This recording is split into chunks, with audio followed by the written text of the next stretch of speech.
News, सच जरूरी है।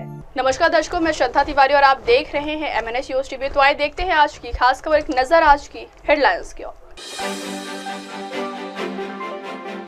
75 साल में पहली बार छत्तीसगढ़ के इस गांव में हुई महाकुंभ में अभी 3 दिन बाकी है। क्षमा मांग ले हिंदू विरोधी। किसके लिए थी शिंदे की ये टिप्पणी, जानिए अजित पवार ने इस पर क्या। तो आइए देखते हैं खबरें विस्तार से। 75 साल में पहली बार छत्तीसगढ़ के गांव में हुई वोटिंग। छत्तीसगढ़ के एक नक्सल प्रभावित गांव में 75 सालों तक लोगों ने किसी भी तरह के चुनाव में वोट नहीं किया। क्या आजादी के इतने सालों के बाद भी इस तरह के गांव की कल्पना की जा सकती है? शायद नहीं, लेकिन छत्तीसगढ़ के एक गांव के रहने वाले लोगों ने आजादी के बाद पहली बार वोटिंग में भाग लिया। इस गांव का नाम केरला पेंडा है। भारतीय लोकतंत्र में इस गांव के लोगों का चुनाव में मतदान करना एक बड़ी घटना है। दरअसल यहां पर पंचायत चुनाव चल रहा है और इस चुनाव में गांव के लोगों ने पहली बार मतदान किया। ये गांव छत्तीसगढ़ का सुकमा जिला है। यहां पंचायत चुनाव के तीसरे चरण के दौरान सुरक्षा बलों की कड़ी सुरक्षा के बीच गांव के लोग वोट डालने के लिए लाइन में आकर खड़े हुए। गांव से सामने आई तस्वीरें में पुरुष और महिलाएं दोनों ने ही कड़ी सुरक्षा के बीच शांतिपूर्ण तरीके से अपने हिस्से का वोट डालने के लिए अपनी बारी का इंतजार करते लाइन में दिखाई दिए। नक्सली घटनाओं से प्रभावित इस गांव के लोगों ने इसके पहले कभी किसी भी चुनाव में वोट नहीं किया था। एक वोटर ने कहा कि मैंने पहली बार वोट किया है। हमने पहले कभी किसी चुनाव में एक मतदाता के तौर पर भाग नहीं लिया। अगली खबर। महाकुंभ में अभी 3 दिन बाकी है। क्षमा मांग ले हिंदू विरोधी।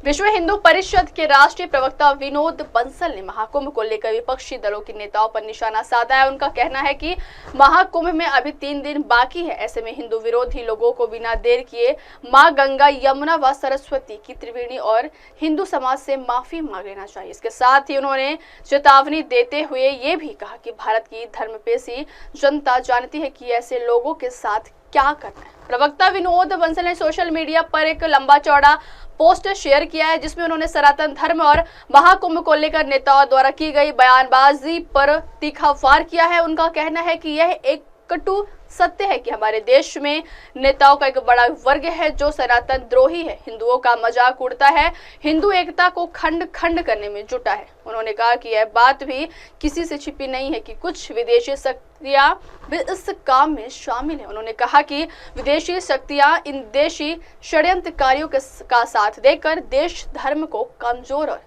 कलंकित करने की कोशिश करती हुई साफ तौर पर दिखाई दे रहे हैं। इनका मुख्य उद्देश्य समाज की एकता को तोड़कर देश को कमजोर करना।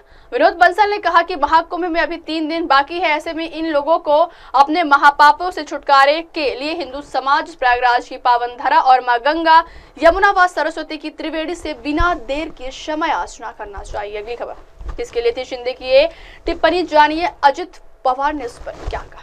तालकटोरा स्टेडियम में आयोजित कार्यक्रम में अजित पवार ने कहा, हाल ही में शिंदे ने एक वाक्यांश का इस्तेमाल किया था, मुझे हल्के में मत लीजिए। यह अभी भी स्पष्ट नहीं है कि यह टिप्पणी किसके लिए थी। उन्होंने कहा यह अभी भी स्पष्ट नहीं है कि मशाल को हल्के में नहीं लिया जाना चाहिए या किसी और को उन्हें हल्के में नहीं लेना चाहिए। दरअसल मशाल उद्धव ठाकरे के नेतृत्व वाली शिवसेना का चुनाव चिन्ह है। वही सम्मेलन के समापन सत्र में अजित पवार के बाद बोलने वाले एकनाथ शिंदे ने इस बारे में विस्तार से नहीं बताया। केवल इतना ही कहा कि मुझे हल्के में न ले। टिप्पणी 2 साल पहले हुई एक घटना के संदर्भ में थी।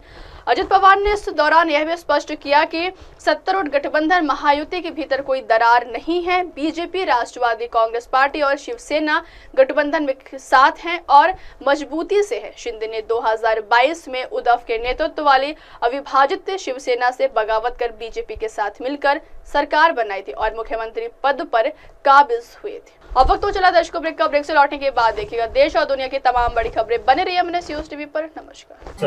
आप देख रहे हैं MNS न्यूज, सच जरूरी।